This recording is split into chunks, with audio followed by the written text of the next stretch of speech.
How's it going, family? So we just finished the Super Bowl, and we're going to be talking about it. Well, we're not going to talk about the Super Bowl. We're going to talk about the trailers that we've seen during the Super Bowl. Actually, looking for one more right now. Give me 1 second. There we go. So, of course, everyone was excited about the Deadpool trailer. Myself, I wasn't expecting anything from it. I don't know if you guys noticed about me. I'm not the biggest Deadpool film fan. I'm not the biggest Deadpool fan, period. And I just feel like the films water him down to a pointless character, if that makes sense. Um, Now that we're bringing him into the DCEU, whoa. Now that we're bringing him into the MCU, I hope they start adding more Deadpool substance into the character. If you guys haven't checked out the trailers, I'm going to have them on my channel. I haven't put them on there yet, but I will have them up there. Either way, I just feel like with the Deadpool films, they just run away with the profanity and the terrible jokes, and it just kind of gets out of hand, and you lose focus of the film. Um, and with this one, the problem I had with this film is called Deadpool and Wolverine, and unfortunately, you don't see Wolverine in the trailer. Of course, you see glimpse of a shadow of him. You see the claws, so on and so forth. But you don't see Wolverine, so I kind of had a problem with that. Don't call it Deadpool and Wolverine if you're not going to show Wolverine in the trailer.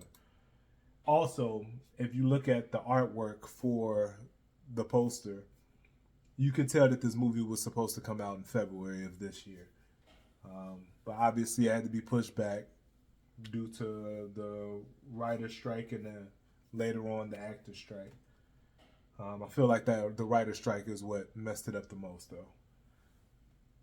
But yeah, so that's that for the Deadpool and Wolverine. Again, I'm gonna have these trailers on my channel in just a bit. Kingdom of the Planet of the Apes.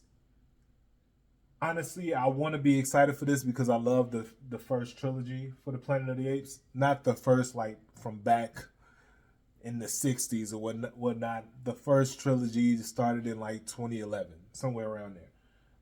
I love that trilogy. Like it was, they did a phenomenal job with it. I remember watching the second one, and I didn't appreciate the second one when it first came out. It took me, I had to go back and watch it again, and I appreciated it a lot more. But at the time, I didn't really dig it. And this trailer is not getting me really excited for it. Hopefully, they have a lot more going on. I feel like the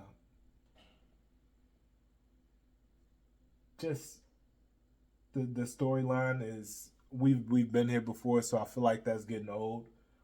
Hopefully they have a deeper storyline, and hopefully it's, again, this is supposed to take place 300 years after the original trilogy, so hopefully they have something better going on in this film than, hey, Caesar was this guy and he's the one that got us here, so on and so forth. I guess Caesar is supposed to be like the Jesus figure, which makes sense, um, but we'll see. I still want to see it, but I don't think the story is there to hold us there. So fingers crossed. I hope I'm wrong. Next, we're going to get into A Quiet Place Day One. Again, like I said, the first film was phenomenal. Second film, not so much because the story is already been told. There's not too much more you could say. Um, and now they're saying this is day one. The second film actually got a glimpse of day one, but it was just in that town that the original Quiet Place took place in. This is supposed to be in like a more metropolitan area, and I hope it's good. I hope it does well as well. I just feel like this movie, like the Quiet Place films, thrived in the spring because again, it released during spring break. Nothing else is out. Everyone rushes to go see it because it's PG-13. Decent storyline. Wonderful. The first film, wonderful thriller. Um, This one, I mean, we'll see. Is coming out in the middle of the summer season. It's June 28th. That's the summer season starts the beginning of May for the movie industry. Um, so hopefully, I mean, hopefully this gets those same people that came to see it for spring break. It gets everyone in to watch it, and I don't believe there's too much coming out around that time. So hopefully it works, and I hope that it's good. Lupita Nyong'o is in it. She's the star of it, and she always does an amazing job. So we'll see. She even made us care about Us, which is not the greatest film, but that's neither here nor there. A film that I'm really excited about is Wicked. Reason being, I always wanted to go see this play. Never got a chance to see this play. I take that back. I wanted to see the original, like the first time around play. I think it came around when I was like 17 or something like that. And I never got a chance to see it. And later on, again, once they start changing actors and stuff, it doesn't seem as good as like what you've seen in the trailers as far as the plays go. So I didn't want to see it after that, but I'm really excited for this film. Reason being is I wanted to see the play so bad, and this looks really good. It's going to show you the backstory of the Wicked Witch of the West, and it has for the star Cynthia Erivo. If you guys don't know her, she starred in Harriet, which was a decent film. I wouldn't rush to go see it. Widows was another film that actually that was her first film. I didn't know that. I forgot that Widows came out before Harriet. And Bad Times at the El Royale, which is it's a good film. I would say if you haven't seen it, definitely watch Bad Times at the El Royale. It's just not one to run to, but it's definitely a good film. If you haven't seen it, go check it out. So yeah, Wicked.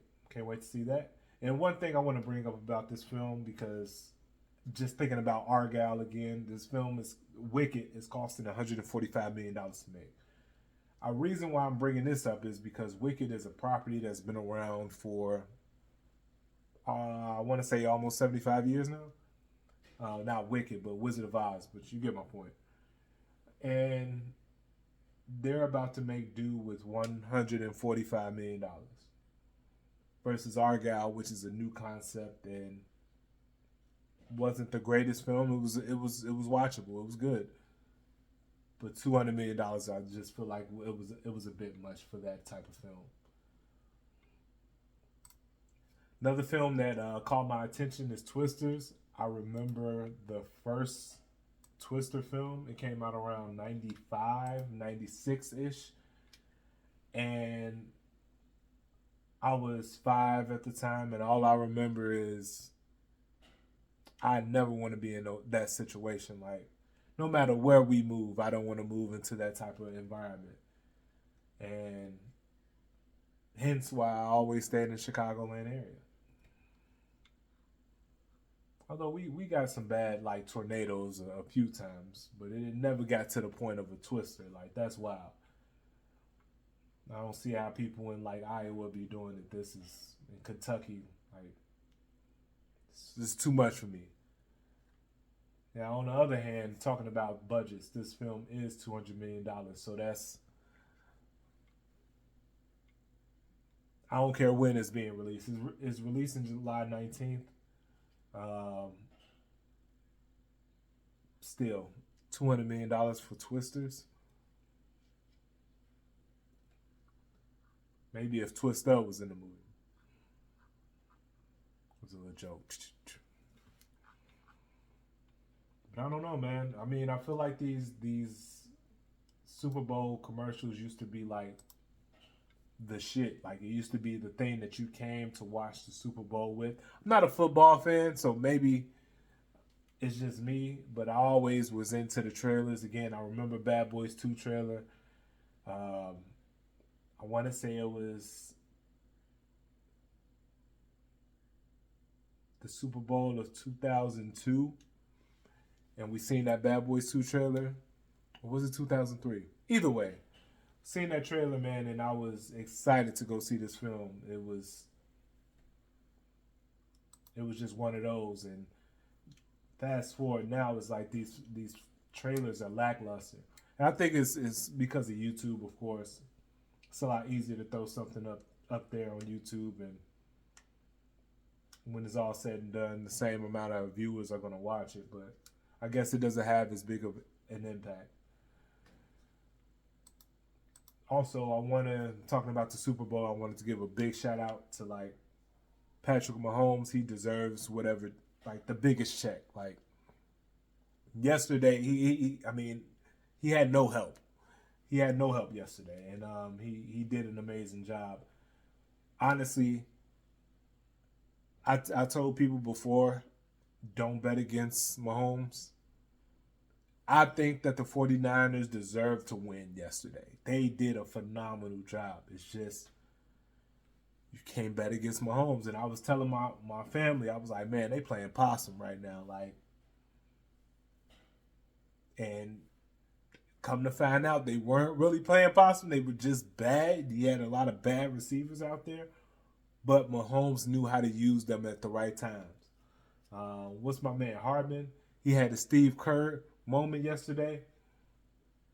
We're not going to forget that. This is back-to-back Super Bowls. This man has 3 rings. Again, I'm not into football like that, but Mahomes is the GOAT, man. You got to put him up there, because he's doing what nobody has done right now, and to be so young and to get as much as he's gotten this far, there's no way but up from here. So, but that's pretty much it, man. As far as the Super Bowl trailers, I feel like they were lackluster this year. Deadpool, Wolverine, I don't see a budget for it, but I'm hoping. I'm just gonna guess that it's gonna make around 800, 900 million. I don't think it's gonna cross the $1 billion mark. Kingdom of the Planet of the Apes, I think it's gonna be around the $700 million mark. A Quiet Place is going to get around 400. Because of the summer, it can hit to the $500 million mark, so 500 million. We'll see. Wicked, I think it's going to hit around $800 million mark. I don't think any of these films. The reason why I'm throwing these out there is because I'm looking at these films. You know, we're used to summer films being blockbusters, and we're used to blockbusters crossing that $1 million mark. And I don't see none of these films crossing that $1 billion mark this year. Twisters, definitely. I honestly, I don't want to say it, but it's a disaster film. You know what I'm saying? 2012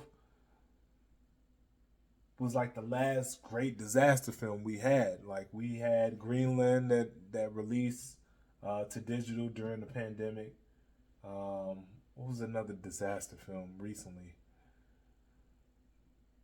I can't think of nothing right now. If y'all know, if y'all remember, please leave it in the comments. But I don't know. I don't think this is going to do great. You guys let me know, man. How did you guys feel about the Super Bowl? How did your team win?